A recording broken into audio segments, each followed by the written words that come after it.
Carrie's War, Chapter 2. He threw up all over Miss Fazakli's skirt.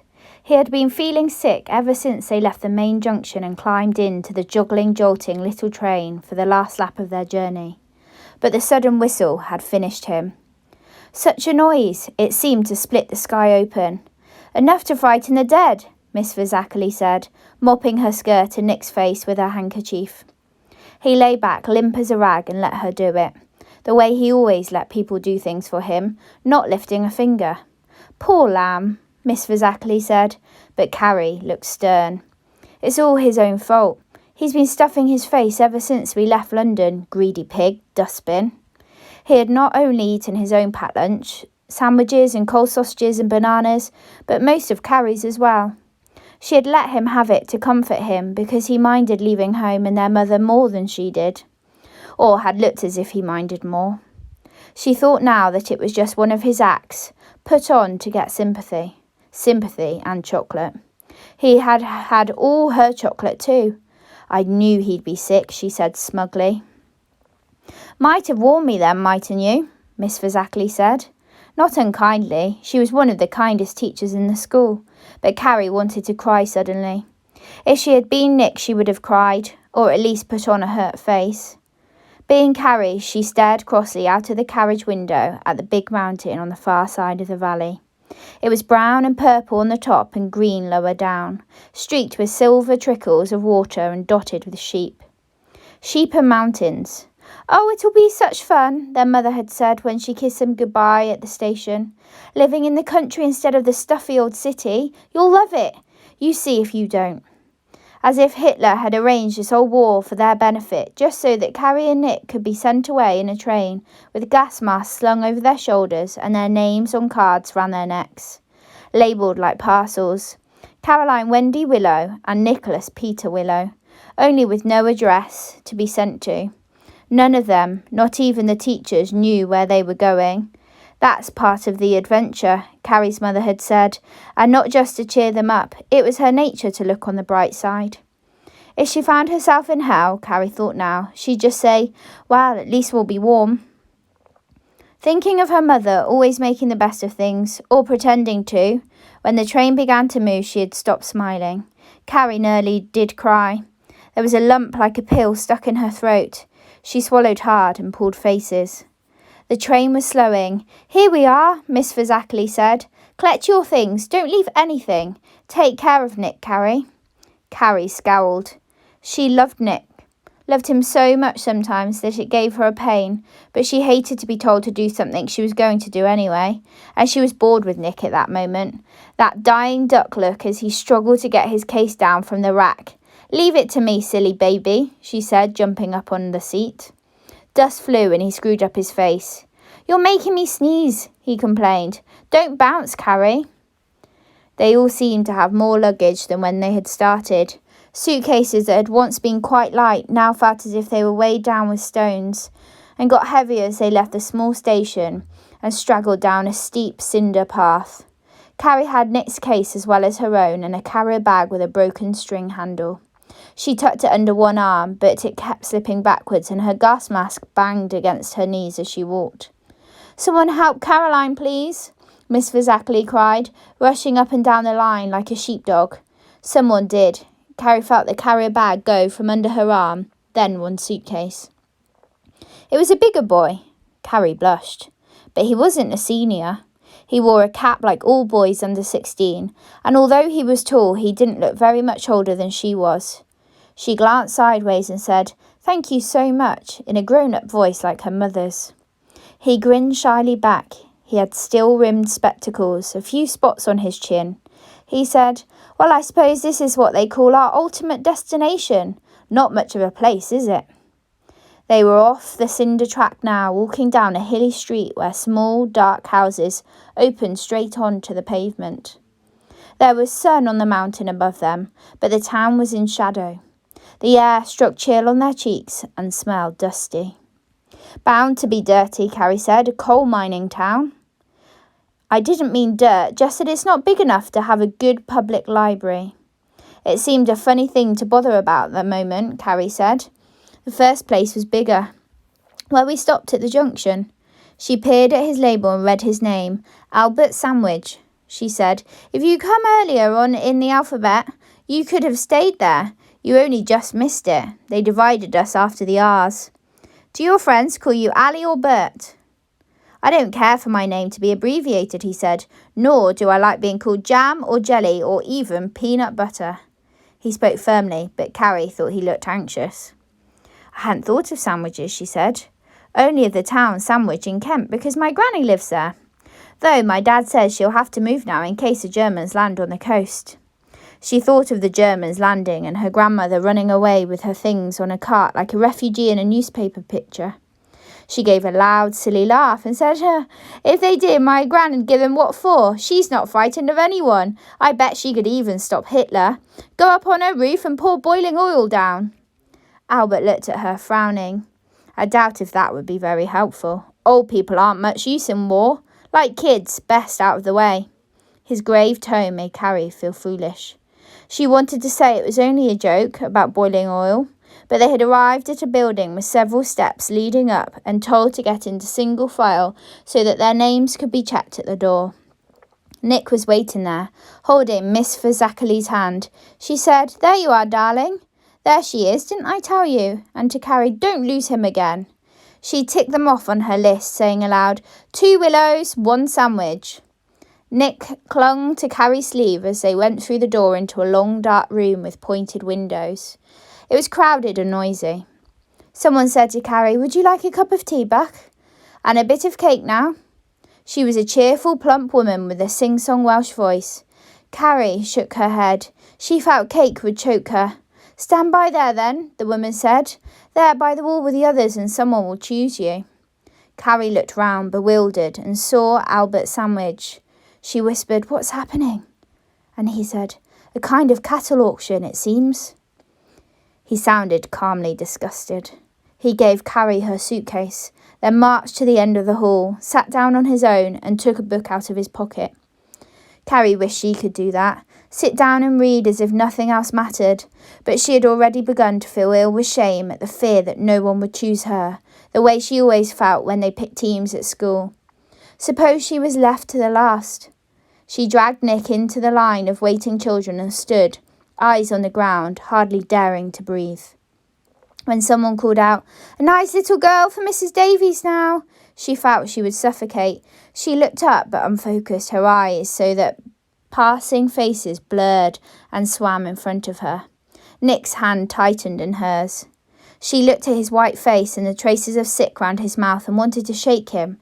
No one would take home a boy that looked like that, so pale and delicate. They would think he was bound to get ill and be a trouble to them, she said in a low, fierce voice. Why don't you smile and look nice? And he blinked with surprise, looking so small and so sweet that she softened. She said, Oh, it's all right. I'm not cross. I won't leave you. Minutes passed, feeling like hours. Children left the line and were taken away. Only unwanted ones left, Carrie thought. She and Nick and a few tough-looking boys and an ugly girl with a squint who had 2 little sisters. And Albert Sandwich, who was still sitting quietly on his suitcase, reading his book and taking no notice. He didn't care. Carrie tossed her head and hummed under her breath to show she didn't either. Someone had stopped in front of her. Someone said, Surely you can take 2, Miss Evans. 2 girls, perhaps, not a boy and a girl, I'm afraid. I've only the 1 room, see, and my brother's particular. Particular about what, Carrie wondered. But Miss Evans looked nice. A little like a red squirrel Carrie had once seen, peering round a tree in a park. Reddish-brown hair and bright button eyes and a shy, quivering look. Carrie said, Nick sleeps in my room at home because he has bad dreams sometimes. I always look after him and he's no trouble at all. Miss Evans looked doubtful. Well, I don't know what my brother will say. Perhaps I can chance it. She smiled at Carrie. There's pretty eyes you have, girl, like green glass. Carrie smiled back. People didn't often notice her when Nick was around. His eyes were dark blue like their mother's. She said, Oh, Nick's the pretty one, really. Miss Evans walked fast. She was a little woman, not much taller than Carrie, but she seemed as strong as a railway porter, carrying their cases as if they weighed nothing. Out of the hall, down the street, they stopped outside a grocery shop with the name Samuel Isaac Evans above the door, and Miss Evans took a key from her bag. She said, "There's a back way, and you'll use that, of course, but we'll go through the front for once, as my brother's not here." The shop was dim and smelled mustily pleasant. Candles and tarred kindling and spices, Carrie thought, wrinkling her nose. A door at the back led into a small room with a huge desk almost filling it. "My brother's office," Miss Evans said in a hushed voice, and hurried through into a narrow, dark hall with closed doors and a stair rising up. It was darker here than the shop, and there was a strong smell of polished lino, a shining glass sea with rugs scattered like islands. Not a speck of dust anywhere. Miss Evans looked down at their feet. "Better change into your slippers before we go up to your bedroom." "We haven't got any," Carrie said. She meant to explain that there hadn't been room in their cases, but before she could speak, Miss Evans turned bright red and said quickly, "Oh, I'm sorry. How silly of me. Why should you? Never mind, as long as you're careful and tread on the drugget." A strip of white cloth covered the middle of the stair carpet. They trod on this as they climbed. Looking back from the top, Carrie saw the marks of their rubber-soled shoes and felt guilty, though it wasn't her fault. Nick whispered, "She thinks we're poor children, too poor to have slippers," and giggled. Carrie supposed he was right. Nick was good at guessing what people were thinking. But she didn't feel like giggling. Everywhere was so tidy and clean it made her despair. She thought she would never dare touch anything in this house in case she left marks. She wouldn't dare breathe. Even her breath might be dirty. Miss Evans was looking at Nick. "What did you say, dear?" she asked, but didn't wait for an answer.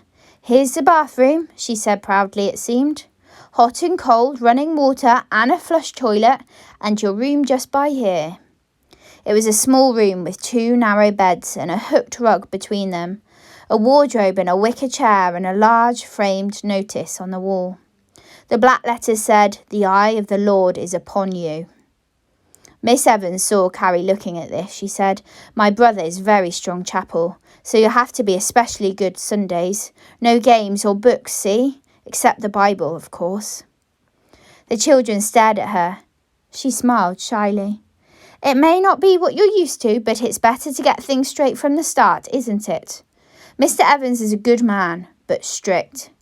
Manners and tidiness and keeping things clean. He says dirt and sloppy habits are an insult to the Lord, so you will be good, won't you? You look like good children." It was almost as if she was pleading with them, asking them to be good so that she wouldn't get into trouble. Carrie was sorry for her, though she felt very uncomfortable. Neither she nor Nick was particularly tidy.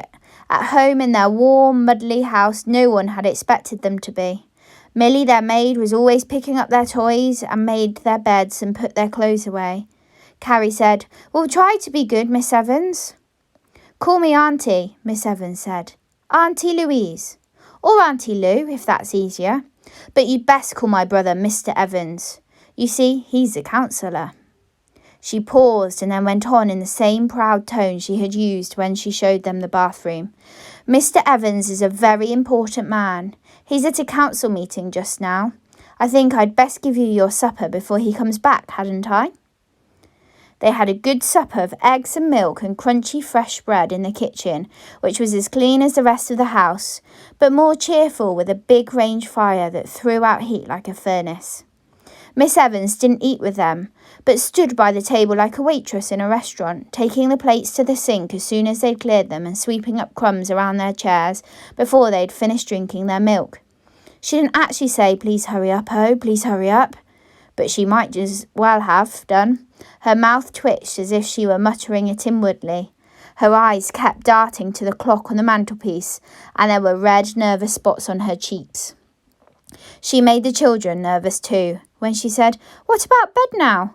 They were more than glad to escape from the kitchen, where the very important Councillor Evans might appear any minute. As they went upstairs, Miss Evans rolled up the drugget behind them. Mr. Evans doesn't like to see it down, she explained when she caught Carrie's eyes. I just put it there whilst he's out to keep the carpet spick and span. It's a new one, you see, lovely deep pile, and Mr. Evans doesn't want it trodden on. How are you supposed to get up the stairs then? Nick said. Walk on the ceiling or fly like a bird? Well, of course, Miss Evans laughed rather breathlessly. Of course you have to walk on it sometimes, but not too often. Mr. Evans said twice a day would be quite enough. You see, 4 of us going up and down twice a day, morning and evening, makes 16 times altogether, and Mr. Evans thinks that's quite enough traipsing. So if you could try to remember to bring down all the things you'll want for the day in the morning. But the bathroom's upstairs, Nick said in an outraged voice. She looked at him apologetically. Yes, I know, dear, but if you want to, go anywhere, there's one at the end of the yard. Mr. Evans doesn't use it, of course. It wouldn't be dignified for him to be seen going there, not a man in his position, when all the neighbours know he's got one indoors. But I use it, and though it's an earth closet, it's quite nice and clean. Nick stared, as if he couldn't believe his ears. Carrie nudged him gently and said, That'll be fun, Nick, won't it? Like the one at the farm where you stayed last summer. Spiders! Nick's eyes rounded with remembered horror. There were spiders! God's creatures, Miss Evans said, just like you, dear. Not like me at all. Nick's voice rose in a loud, breathy cry. I don't have hundreds and hundreds of creepy crawly legs, and I don't eat flies for my dinner, or spin sticky stuff out of my tummy. That's disgusting. Spiders is disgusting. Horrible and yucky and disgusting. Bathroom for you, Carrie said, marching him in. If you don't shut up now, I'll squeeze a cold flannel right down the back of your neck. She had closed the door. When Nick was quiet, which was almost at once, cold water was almost as hateful as spiders. Miss Evans whispered timidly through it, Do be quick, dear. Time's getting on. They couldn't be very quick because there was no electric light upstairs, and they had to manage with the candle Carrie was holding. She couldn't find Nick's face flannel by its flickering light, and he wouldn't use hers, and their mother had screwed up the tube of toothpaste so tight that the lid wouldn't budge. Have to go without cleaning your teeth just for once, Carrie said. I won't. My mouth feels all furry and yucky. Horrible, Carrie. Beastly and horrible and disgusting. A door banged downstairs and stopped him mid-wail, mouth hanging open. He looked at Carrie with eyes like black pits. Oh, he said. Carrie. Her own heart was thumping, banging about in her chest like a tennis ball. Come on, she said, and whisked him out the bathroom. Miss Evans was standing outside. Into bed now, she said softly, hustling them past her, then began scattering backwards and forwards like a small, frightened mouse, picking up the things they had dropped. Clothes in the bedroom, toothpaste tube in the bathroom. Oh dear, she was saying under her breath, oh dear, oh dear, oh dear. Lou, a man's voice shouted. Lou, what are you up to? Coming, Samuel, Miss Evans called from the landing. Just a minute. What are you doing up there? I might have known, I suppose. Up and down the stairs, soon as my back's turned, wearing out the stair carpet. Safe in bed, Carrie blew out the candle. Miss Evans shut the door. The loud, hectoring voice went on, messing and humbugging about up and down, back and forth, in and out, messing and humbugging about. It was velvet dark in the room. No light from the window because the thick blackout curtains were drawn. They lay quite still in the darkness, listening to the roar of Mr. Evans's voice and the thin squeak of his sisters. Like a mouse answering a lion, Carrie thought, then the heavy tread of feet down the passage, the bang of another door, and silence at last. For several minutes, neither of them dared to break it. Then Nick said, I want Mummy. Carrie got out of her bed and felt her way into his. He clutched at her and wound himself round her like an octopus, or like ivy, his cold feet in her stomach. I want to go home, he said. I don't like it here. I don't want to be safe in the country. I want Mummy and Millie and Dad. You've got me. Carrie held him tight to comfort them both. She said, It won't seem so bad in the morning. He was shaking and shivering. He whispered into her ear, "He must be an ogre, Carrie. A horrible, disgusting, real-life ogre."